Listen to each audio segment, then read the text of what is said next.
Welcome to Adulting on the Spectrum, episode 3.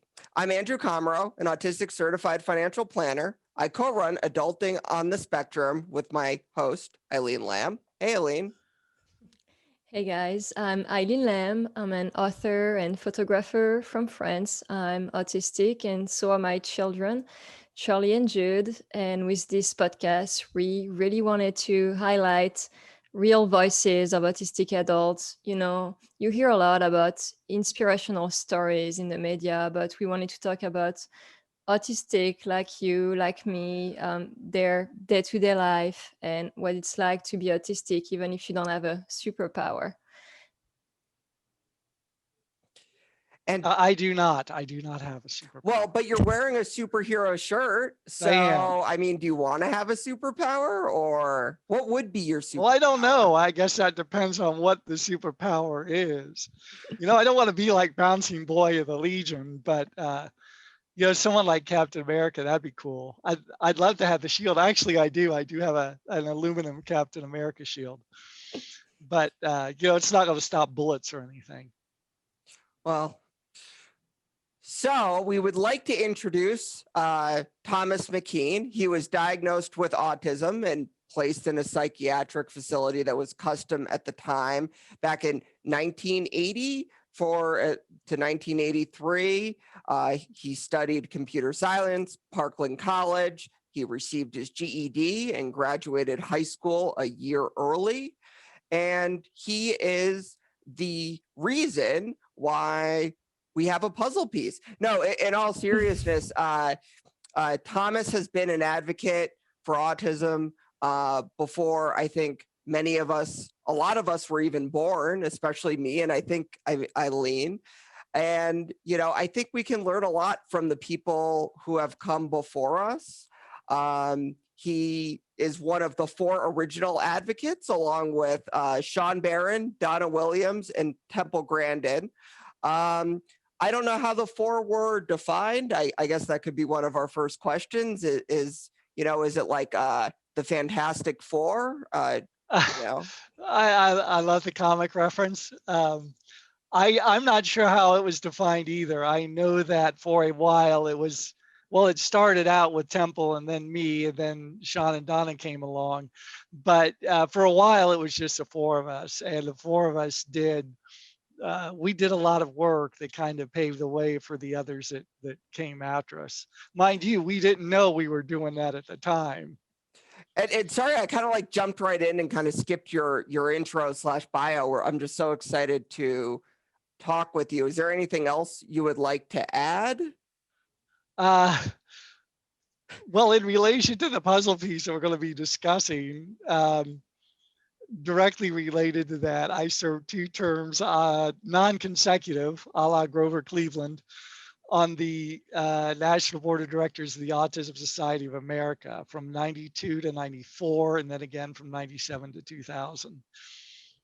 And that's how I ended up doing the puzzle piece. Okay, well, like to hear more about that. And we will soon. And before we start, yeah.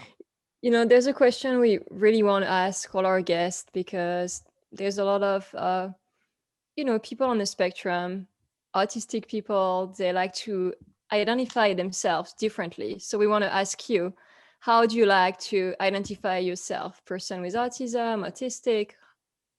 Well, as Andrew mentioned, I've been around a while, and I was around before that became an issue.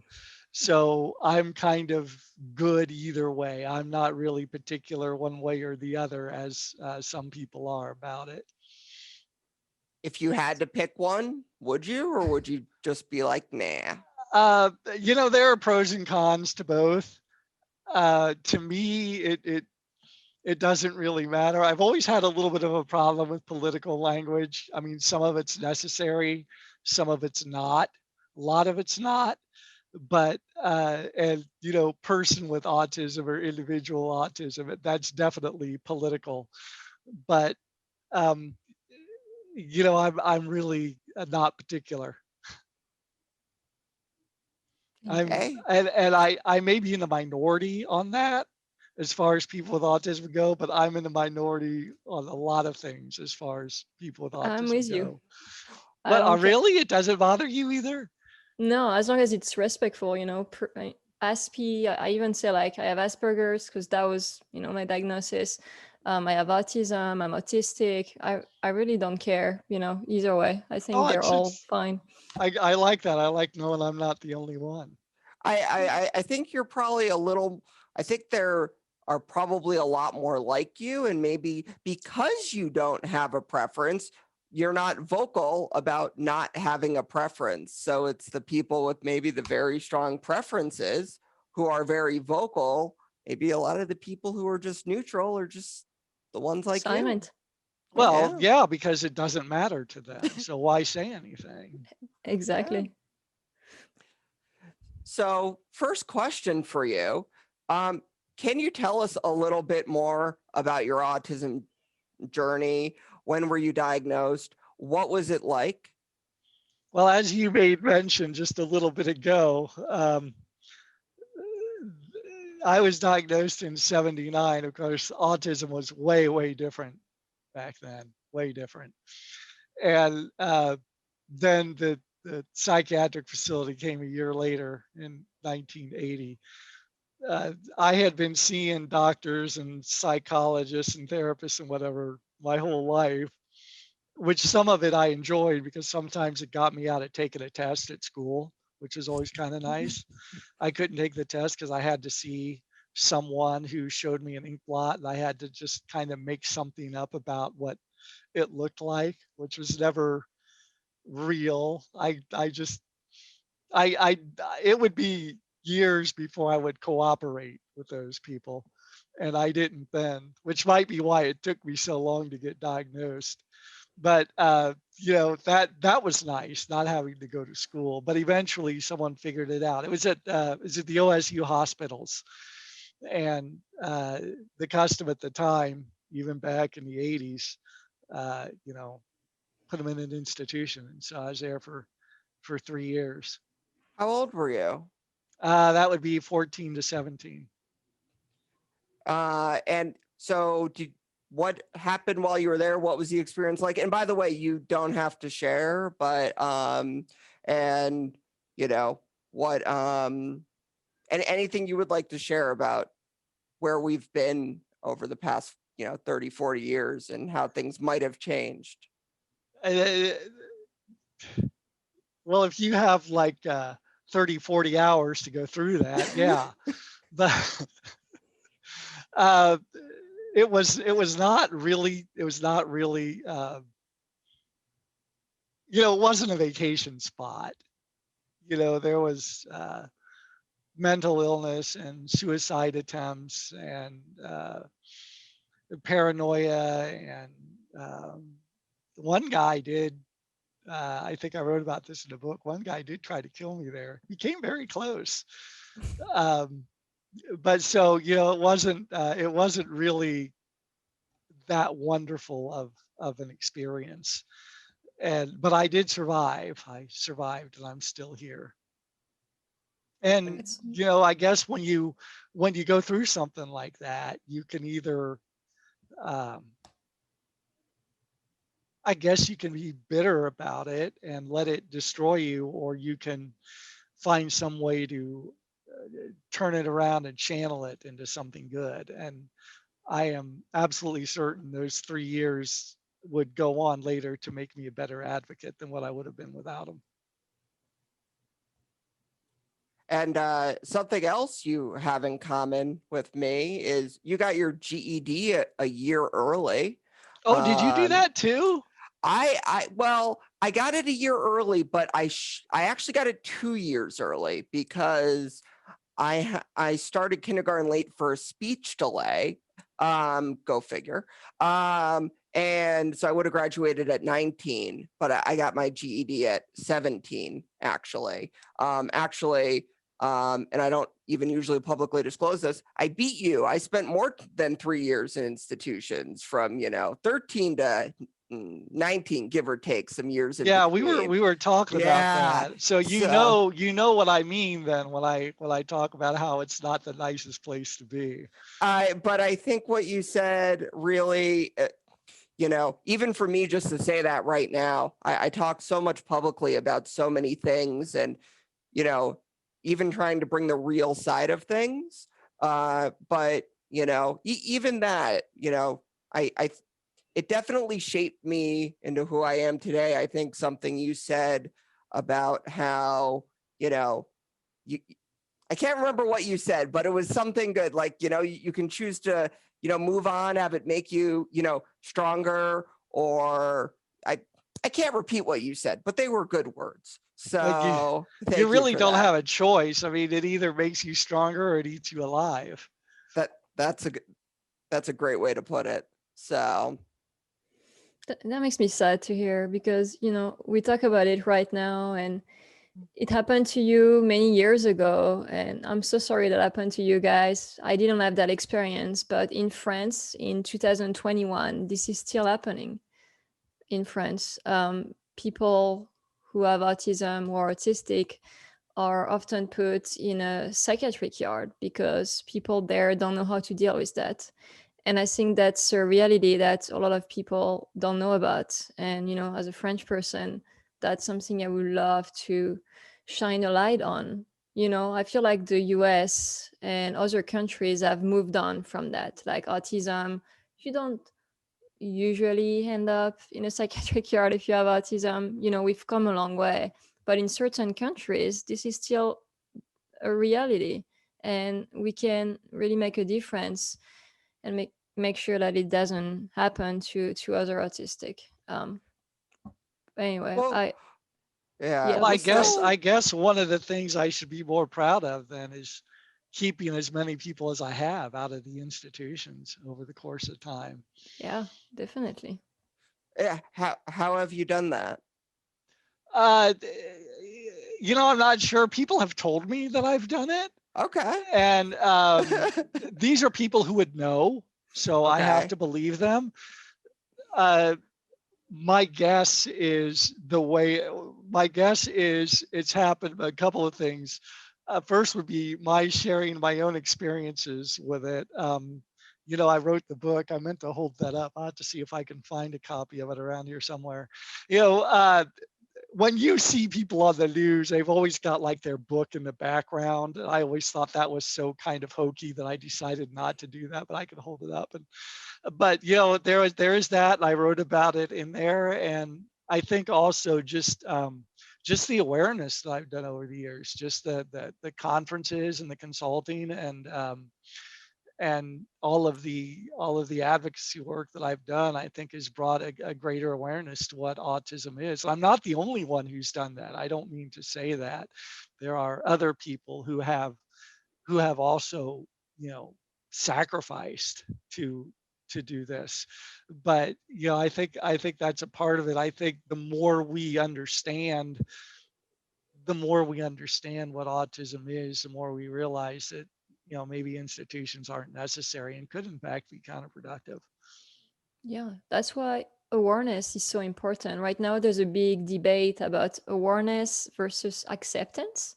And I feel like both are important because you don't get acceptance without awareness. We need to talk about these things, right? I mean, there's so much controversy in the autism world right now. And I know there's a And big that's controversy. something I've been saying for years. They've been wanting to change Autism Awareness Month to Autism Acceptance Month. This is the first year I've ever been in favor of doing that. Up until now, I've been against it for that very reason that you say, is that acceptance will come with awareness. But this month, this year, I've kind of changed my mind about that, because the ASA, who were the people who created Autism Awareness Month, and I had a part in that too, just like I did with the puzzle piece. I can tell you how both of those things happened if you like. um, they're on board with changing it to Acceptance Month, and if they're on board with it, then it's time for me to join the 21st century and be on board with it too. Yeah, tell us about it. How, the puzzle piece symbol is very controversial. as Well, probably it everyone wasn't. It knows. wasn't at the time. You know, this was It is 22 now. years ago, and You know. it wasn't. Would you like to know how that happened? How the puzzle piece actually came to be? I can tell you. Yeah, tell us. What happened was the ASA had been kind of given the task to create this worldwide symbol for autism, and I didn't know that. Apparently, you know, I missed that somewhere. Maybe I missed a page in the little information packet that they send out to board members before the meetings. I had no idea that was going to happen. So when I went into the boardroom that day, I didn't know it was coming. And there's this little table off in the corner of the boardroom that had all these different ribbons on it. You know how you like when you want to have awareness for something, you're always like have these little silk ribbons that have like the different colors and the patterns or whatever they are. And there was like just the whole table was full of them. And they were like all of these different colors and designs and patterns, but they were all kind of quiet and muted, except for one, the puzzle piece, which is like all of these big different colors and these interlocking puzzle pieces. And so that one got everyone's attention. And you know, we thought it was kind of appropriate because, you know, autism is a bit of a puzzle. And one of the problems with the controversy right now is, you know, there are people who think it's about the individual, but it's not. It never was. It's not about any person. It's about the condition. It's not that you're missing pieces like they say, and it's not that you're just a puzzle piece as they claim. It's just the fact that there's things about this situation of autism that we just don't know, and that's what the puzzle piece represents. And the colors, the different colors, represent the diversity of people with autism out of respect for them. So, you know, and for the time, 22 years ago, you know, I think it was the right thing. I think it was appropriate for the time, and I will defend my vote because of that. The only thing that we did not have in the room with us at the time was a crystal ball to see into the future and to see the way the world and autism would change within 22 years. And there are people who are a little upset with us about that we didn't know the future. But we did act, all of us in the room, we did act on the best information we had at the time. And I think we acted appropriately.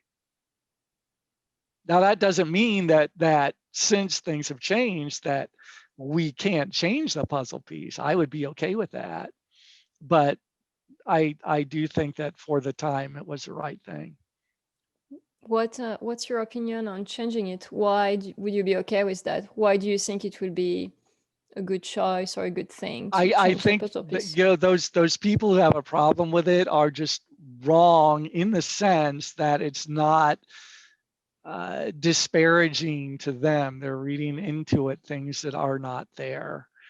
But at the same time, because so much has changed the past 22 years, I could also sort of understand where they're coming from and why they would think that way. And that's why I'm okay with changing it. It's obviously, you know, I think some of them are just making noise, but I do think that there are others who really are actually genuinely traumatized by it, and I don't want that. I don't think that's right. So I'd be okay with changing it. That was great. Thank you. And so you've been an advocate for a long time, right? If you could, you know, explain to us, so you mentioned these 4 people, right? And explain, you know, let's call it the Fantastic Four with your superhero shirt. I don't know if that, you know, anyone else will appreciate that name. And just, you know, again, what it was like, you know, back then, or just, and if you could go back in time and change anything, would you even? And if so, why? We were gods. we were gods, we were literal miracles, and people couldn't get enough of us. They hung on our every word, and it was very stressful at times to be in that situation. Other times it was fun because, you know, you're like Mr. Popular, or with Temple and Donna, Mrs. Popular. But, you know, you also had this big responsibility, since people were listening to you and they were believing everything you said. You had to be sure that you were as truthful and accurate as you could be. And, you know, I think, you know, all four of us understood that responsibility, and we did the best we could. And that's not the case anymore. You know, nowadays, if you're someone with autism, then you're someone with autism. Autism is a dime a dozen. But back then, there were just four of us who were talking, and it was kind of a big deal.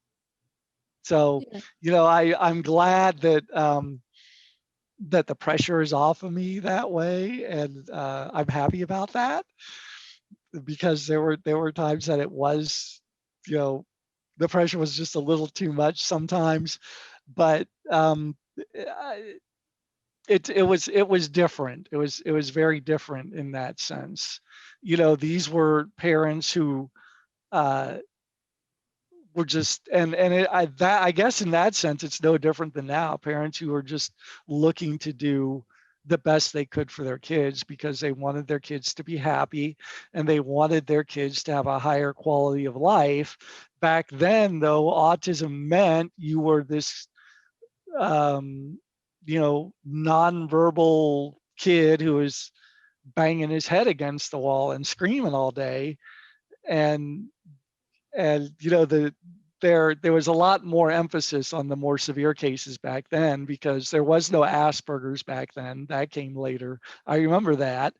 And the higher functioning, for lack of a better term, that was quite a bit more rare back then. Yeah, speaking of high functioning, I mean, that's another controversy in the autism world, right? Whether we should use functioning labels or not. And right now, the autism community, autistic community is very divided.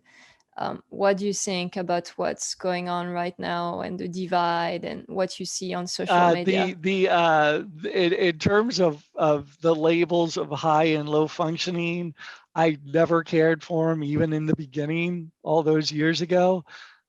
But I could never think of anything better. And now I guess my understanding is that they got these levels: level 1, level 2, level 3. That's not accurate either. I think it's a little more, I think it's moving in the right direction, but I don't think it's an accurate portrayal of what autism is. I think it's so much more complex than just 3 levels. So I think we've got a long way to go still before we really understand what it is. Do you think we'll ever get to the point where there is a good way to describe it, or to your, you know, point, it's just so complex, there's so many different Maybe, but I moving don't pieces? expect it to happen in my lifetime. Yeah. You know, all we could do is keep moving forward, find our way there eventually. Yeah. And I mean, we've been trying to, find a middle ground because of all those controversies. And like you said earlier, some of the things that define autism, like the puzzle piece, happened so many years ago. And it would make sense that some of these things don't fit right now to define autism. And maybe that's why there is so much controversy in the autism world. Um, and we're seeing a lot of disagreement on social media. Some of it is respectful, and the other side of it is not very respectful. And the autism community just is really divided right now. And I know you've been in the line of fire with that because you spoke about the puzzle piece. What's your take on that?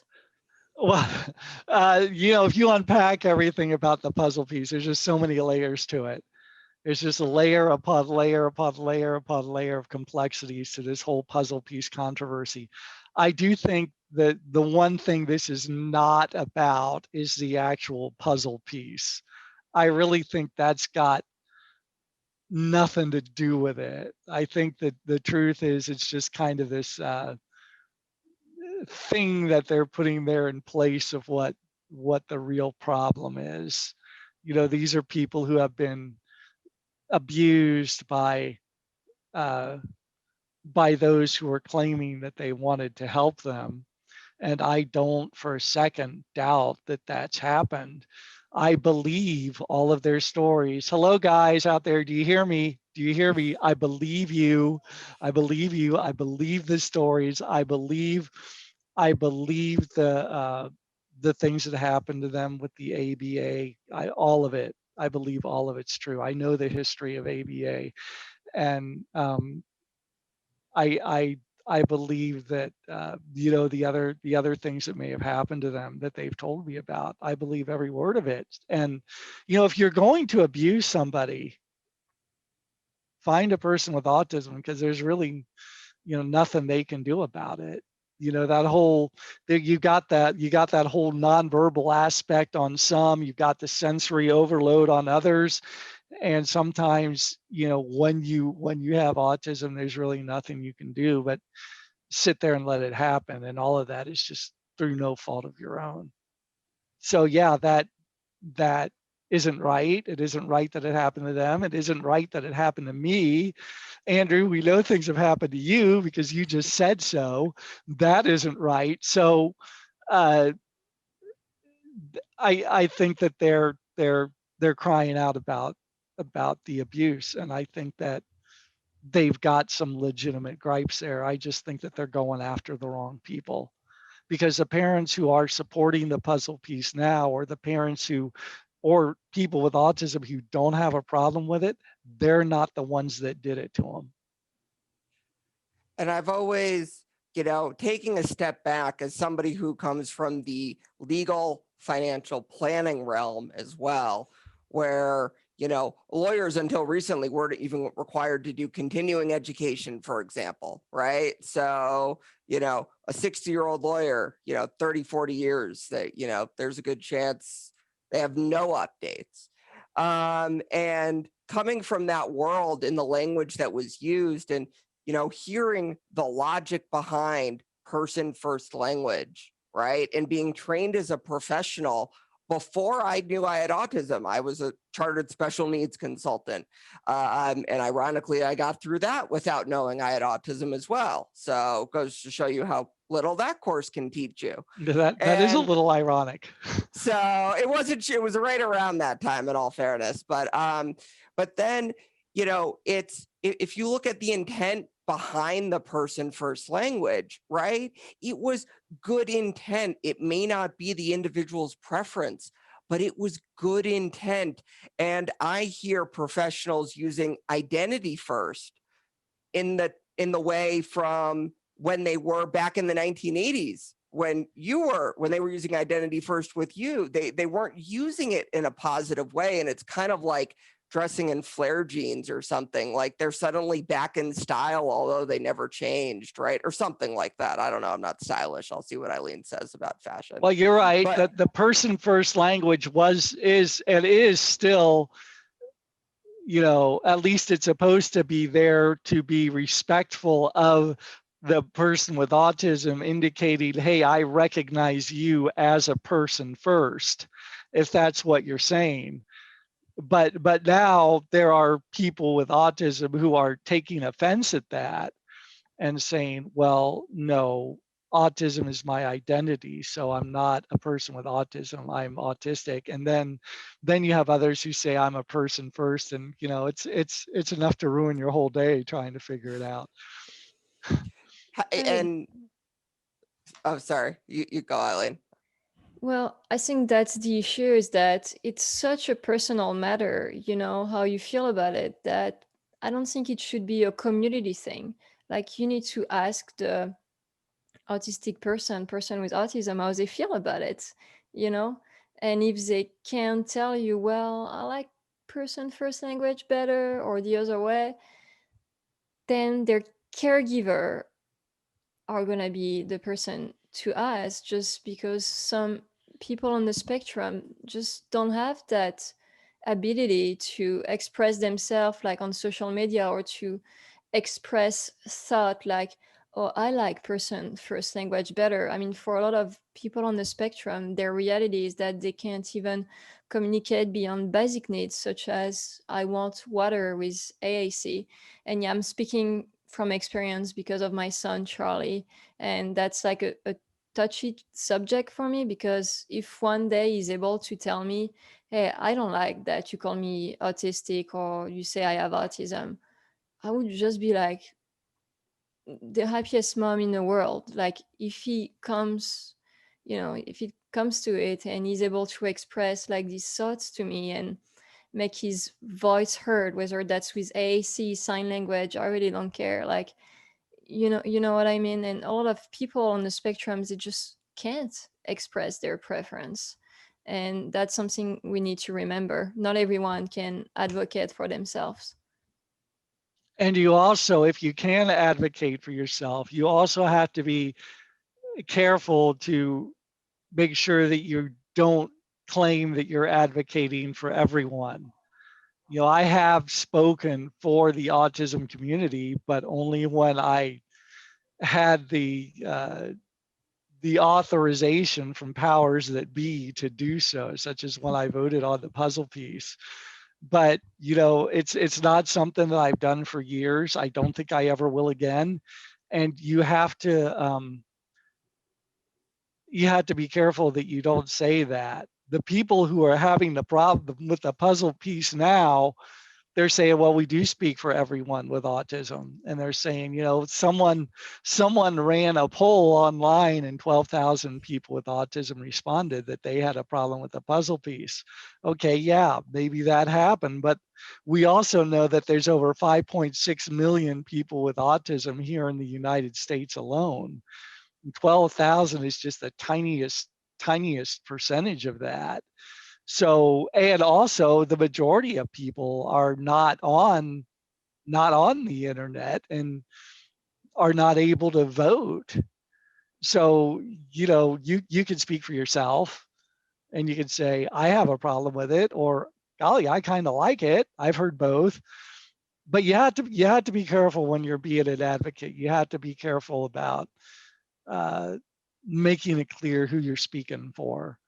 And here today with the two of you, I'm speaking only for Thomas. I'm not speaking for anyone else. I'm not going to claim to you guys or to the people listening that I'm speaking for the autism community, because I'm not. I don't have the right to do that. So, question for you, and I'll comment first. And so that is, I think in the community where that poll was done, you are also banned from talking about the puzzle piece or ABA. So I actually, and if that's confirmed, then 5% is actually kind of amazing and surprising, given that, you're not even you're not supposed to talk about it. I can't tell you. I'm not a part of that community, so I don't know if it's banned or I know that they're not happy about the puzzle piece of ABA. So it wouldn't surprise me if you were banned from talking about it. But a question, why do you think that, the individuals with autism, more so on the internet than anywhere else, seem to feel like they can speak for the entire autism community, and that, why do you think that is, if you have any guess? I do have a guess, because again, this is just me talking, just a wild guess. I can't confirm or deny this, but my take is, they are in a community where they are with like-minded people, and all of those people feel the way they do. And so because they are in a community where everyone feels the same way, maybe they're feeling like everyone feels the same way everywhere, which is, completely different than people within your own community feeling a specific way. Do you mean to tell me that individuals who have a diagnosis or a self-diagnosis that includes lack of seeing something from somebody else's perspective have trouble seeing somebody else's perspective? Heavy sarcasm implied with that question there, by the way. And before you answer that, I want to say that something I relate to, and correct me if you're wrong, if you think I'm wrong, is I used to think that I didn't have that problem, that I could see things from other perspectives. And I realized that no, that was wrong. I I can see why somebody might seem that way, right? I can't see somebody's perspective. I can see anybody's perspective. I can almost, rationalize why anyone might do something and almost benefit of the doubt. So for example, Tom, and I just mentioned this because I thought I related to it. And if I'm wrong and you crushed my soul, feel free to tell me. But it's, where you're not denying anybody. Everyone who is advocating, you're saying, I have no doubt that there's trauma. I have no doubt the pain. It seems to be like you can absolutely see where everyone is coming from, right? That's Almost because to, of 30 years of experience. Yes, they haven't had that, but I have, and 30 years of experience kind of opens your eyes to other people's points of view. And for those of you who have, to answer your question, for those of you who have been around the autism community for a while, those of you listening or watching, Ruth Sullivan once walked up to me and told me that I do not have theory of mind and that I was incapable of putting myself in someone else's shoes. Now, I'm not sure why she said this. If I remember right, it was during a break at an ASA board meeting, and she was there, and something must have happened. I must have made a comment that she didn't agree with somewhere along the line in the boardroom, but she did. Ruth Sullivan herself once told me that I don't have a theory of mind, and that I'm not capable of putting myself in a position to understand other people's points of view, because that's something that that people with autism have a very difficult time doing. And she's right. There are some who do have a difficult time doing that. And it was something that I think really I had to learn. I don't know if she was right at the time. She might have been, but over the course of time, I have come to see that, just because I don't agree with somebody, like say, regarding a puzzle piece or ABA, that doesn't mean that their own opinion isn't valid. And it doesn't mean that they don't have valid reasons for believing the way they do. If you are abused and you have beliefs based on that, that's a pretty valid reason for believing something that you do. And Yeah, you have to acknowledge that. you're making a good point, and I think it's really hard sometimes to remember this. I mean, I know it's something I need to work on. Accepting to see it from the other person's perspective, what Andrew was talking about. I mean, that's an issue in my marriage and in my friendships. It's just something hard for a lot of people on the spectrum, you know? And when you're online on social media, interacting with these people who are telling you this, but in a way that is not respectful at all, it makes it even harder to want to put yourself in their shoes and to see it from their perspective. And I feel like that creates this very difficult communication because they're going at it in a way that it doesn't make you want to listen when you're being called, abusive and a piece of that type of things.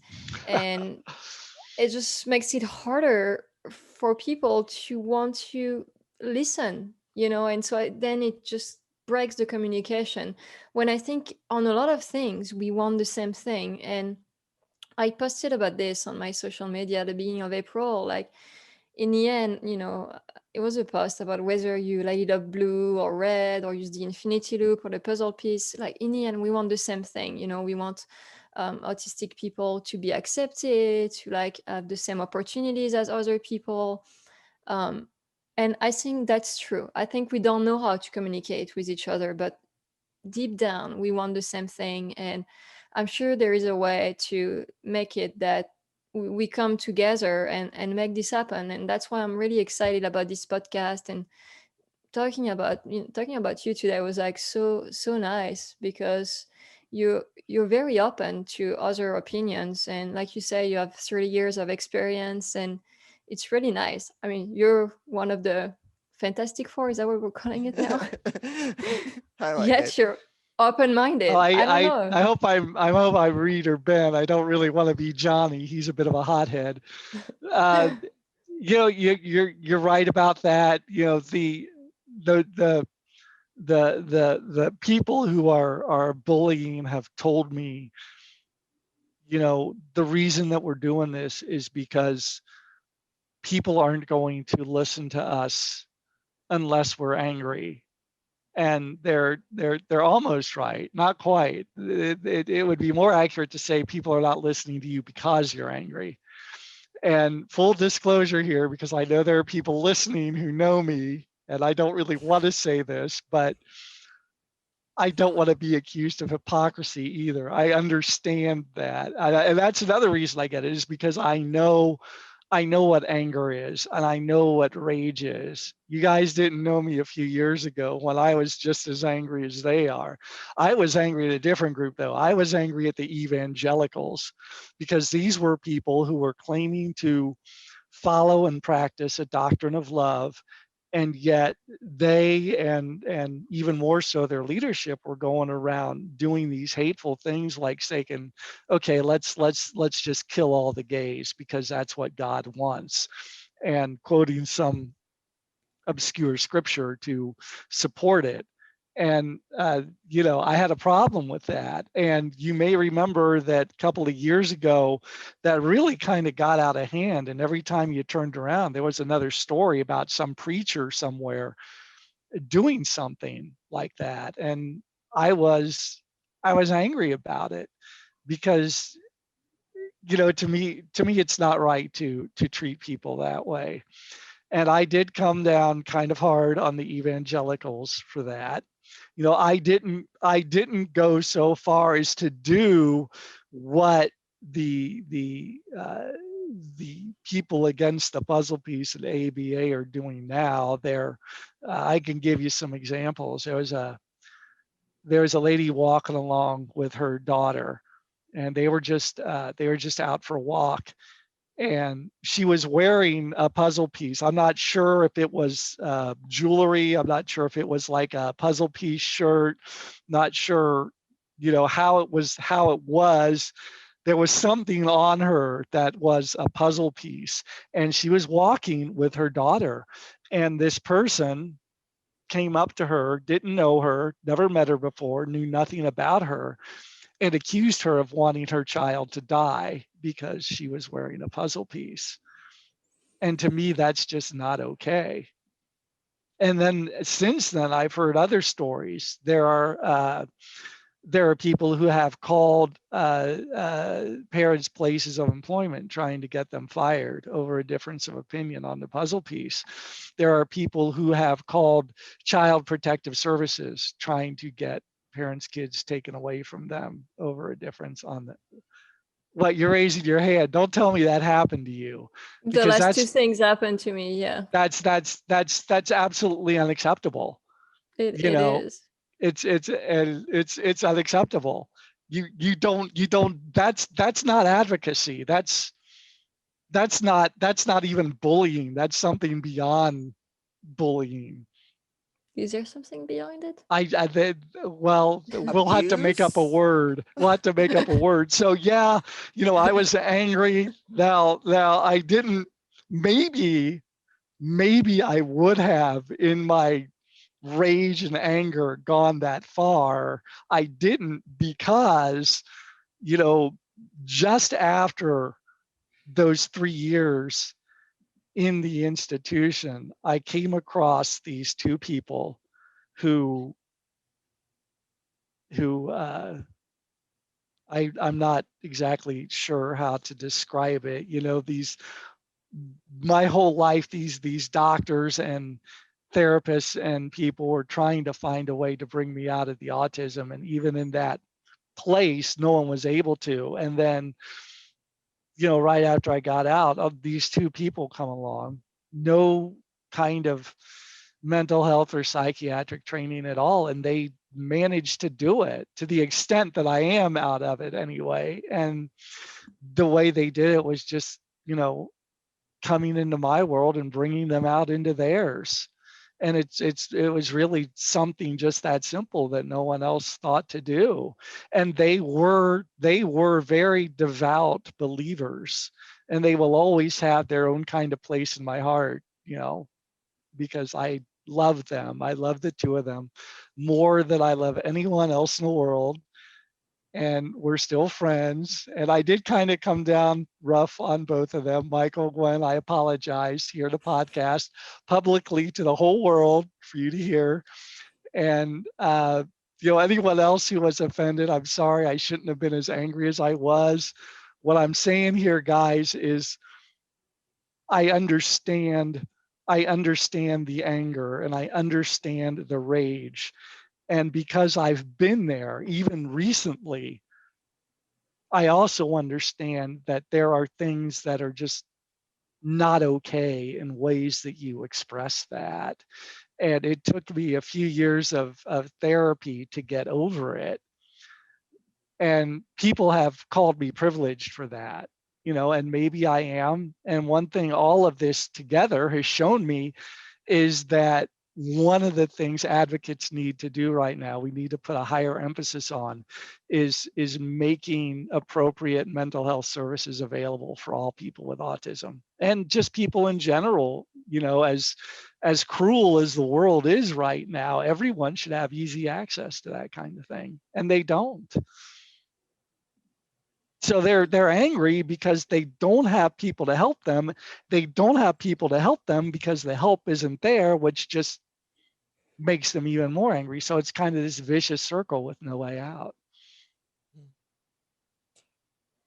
Thank you for that. No, that's, I mean, still thinking about it, but I know we could all learn a lot from, you know, from the people who have been there before us. And, you know, it's, you admit your mistakes, right? And things that you know, could have done better. And that takes a lot. So thank you. Really appreciate it.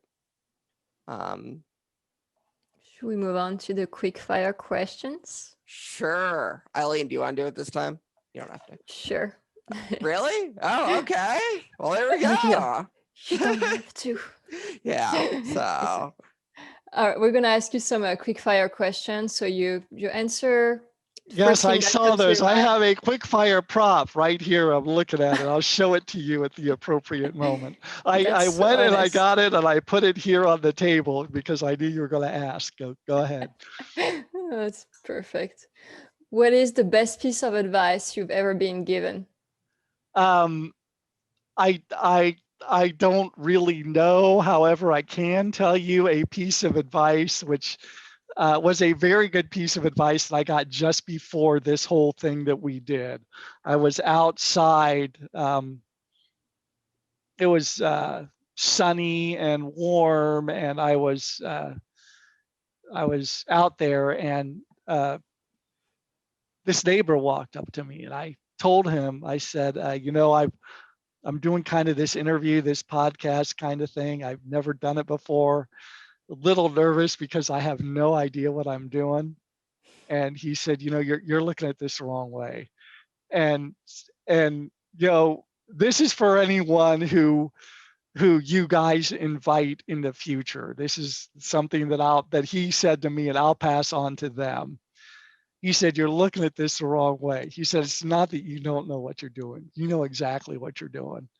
You've had the experience, and you need to go into this thing believing that you know what you're talking about, because you do.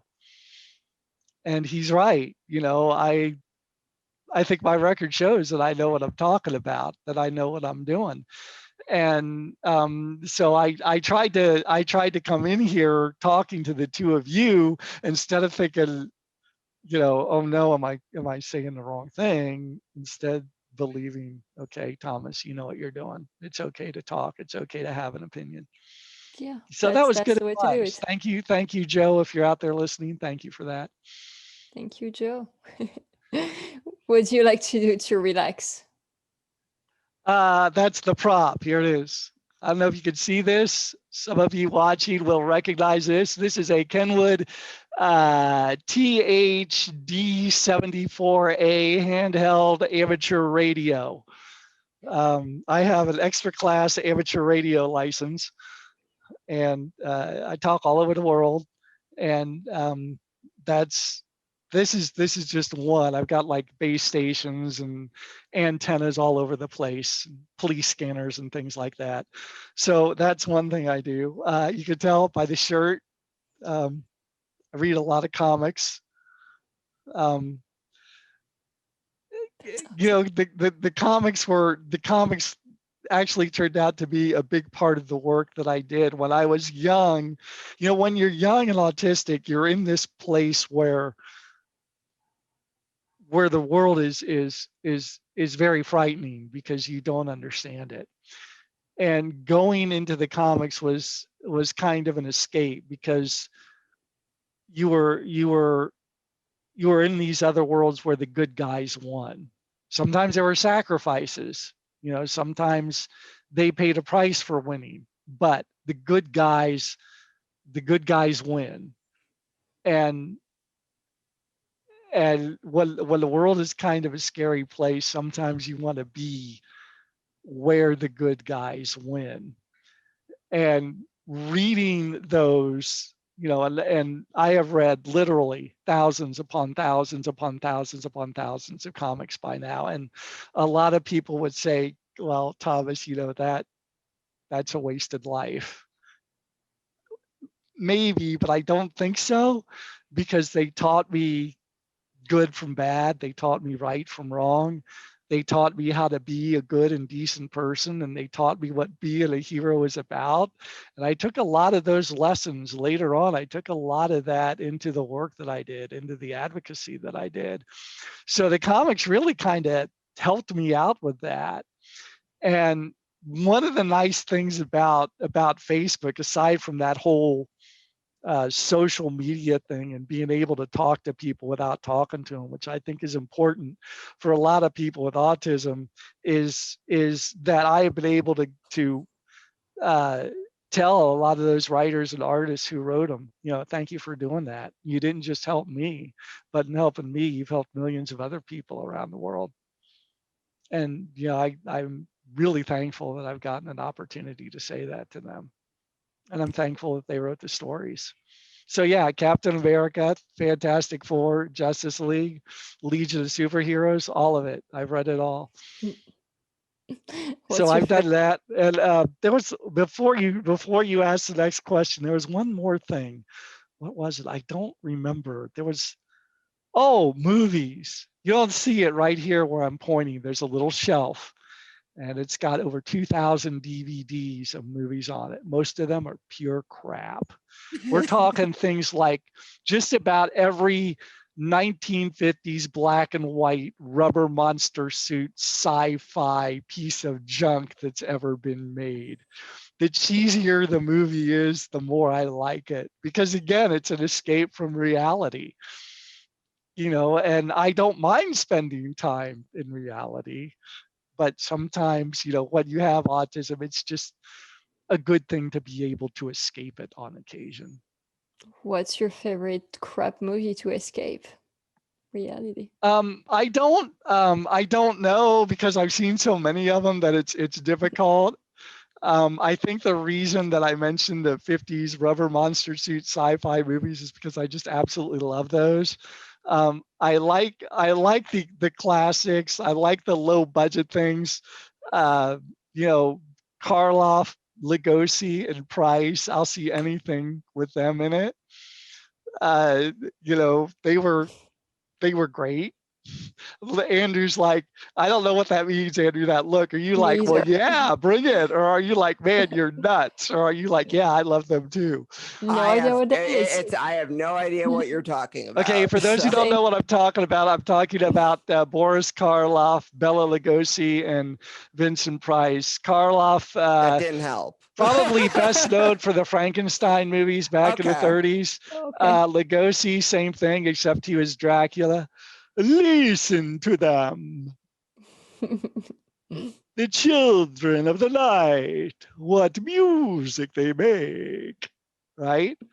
And Karloff, just with his hands, you know, supplicating the sun coming down through the barn, not even saying anything. That expression, this guy who was created by this mad scientist who didn't want to live, he just didn't have any choice in his creation or the monster that he became.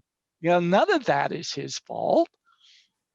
You know, and he's just kind of this innocent, tragic figure. You know, he's not really the monster that people think he is. So, you know, there was some depth to those movies back then, but they were also low budget, and they were cheesy. I love the old movie serials. I've got a bunch of those on the shelf. You know, don't dare miss the next chapter at this theater next week. Got a lot of those. So I like doing that too. It's so good. I'm so glad you came on my podcast today and accepted our invitation. What we do at the end of all our episodes is that we ask our guest, you, to ask a question to our next guest. So what is a question you would like to ask I our saw next that. guest? I saw that on the list when you sent it to me, and You did. I wish I could think of something. You know, autism is just so complex that there's just all of these questions going through my head. It's difficult to pick one. How about this? Because I'm a writer, ask them what their favorite autism biography is. I'm not expecting them to say that it's mine. Mine, by the way, can I plug it? Is that allowed? Can I plug the Yeah. book? Absolutely. Of course. It's a little book. It was written in '94. It's called Soon Will Come the Light, A View from Inside the Autism Puzzle. It took a literary award, an award for literary excellence, and it got me onto Oprah. And that was kind of cool. Oh, well, my background isn't like working too well with that's the it. book, That's but I it. do have the book here. I just You do got have it. it. So yes. Oh, really? Have you? So you haven't had a chance to read it yet. So you don't know if you can recommend it. I don't know. I don't know about that, but I do have it. Well, I appreciate you putting a couple bucks in my pocket. Of course. And you know, that if you guys could sort of see it through the background there, that's it. That was the first biography written by a guy with autism. Temple beat me. I think Donna Williams might have written somebody somewhere before that one, but I think mine was the first. Sean Barron had There's a Boy in Here, but he wrote that with his mother, so it's kind of a dual effort. Soon Will Come the Light is the first book written by a male with autism as far as autobiographies are concerned. And the way it got that title was I had been reading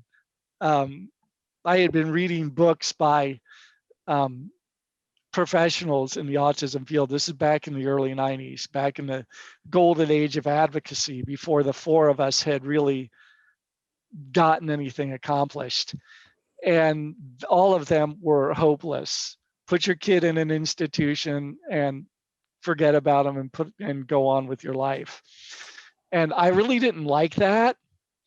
And years ago, before I was an award-winning, book writer, I was an award-winning songwriter. I've written a lot of good songs. And one of my favorites I wrote for my nephew Nathan when he was born. It's called Soon Will Come the Light. It's a little lullaby that I wrote for him. If you open the book on the first couple of pages, Andrew, you'll see the lyrics to it. The lyrics to the song open the book. And I wrote this song for him, and I've always liked the song. I think it's one of my better ones. I like the idea of just the hope that sentence conveys. Soon will come the light. And I wanted part of the reason I wrote the book was to say, this is not hopeless. I found my way out. Granted, I just by dumb luck happened to come across probably the only two people in the world that could have done it for me. But if there's hope for me, then there's hope for others.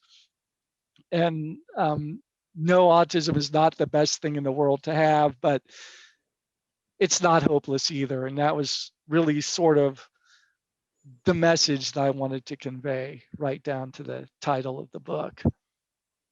So that's how I got the name, Soon Will Come the Light. Well, thank you for being like a superhero coming out of retirement, right? For to help us. So I don't in any way consider myself a superhero. Others have called me that. I sort of in a way had ulterior motives. The reason that I got into doing the advocacy is because I was looking for answers. I was looking for answers to what had happened to me in my past, and I was looking for ways to kind of reconcile that and get over some of my own trauma.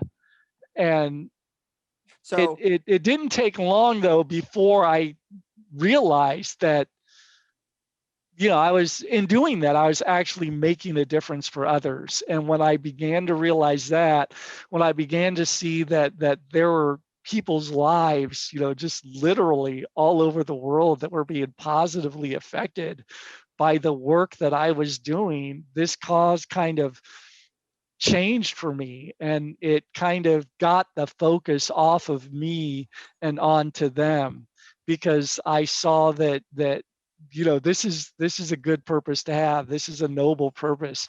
Improving people's lives is a good thing to do if you can do it. And so that it kind of became to mean something more to me because of that. So I'm going to take the takeaway, and I'm not going to give you time to correct it in case it's wrong, but it sounds to me like the best way the advocates of today can advocate for others is by focusing on advocating for themselves. I have said that many times. Well, there you go. That's probably where I heard it before. That was my interpretation of what you said. But at the same time you're doing that, you have to be careful how you're advocating for yourself, because, and this ties this whole podcast together, okay? This ties the whole podcast, this whole interview together. If you're advocating for yourself by bullying others, you're not really advocating for yourself or anyone else. You have to advocacy is a matter of listening to others and understanding where they're coming from, and seeing the problems and the issues that others have, and finding a way to fix them. That's really sort of what advocacy is. It's improving the lives of other people, and if you improve your own life along the way, then that's really kind of icing on the cake. But it is one way to do it, and it's how I started out. And it was in improving my own life that I learned that I could improve others. Beautiful. Well, thank you for that. Thank you for listening to Adulting on the Spectrum. And thank you so much for joining us and agreeing to be on the podcast. We both really appreciate it.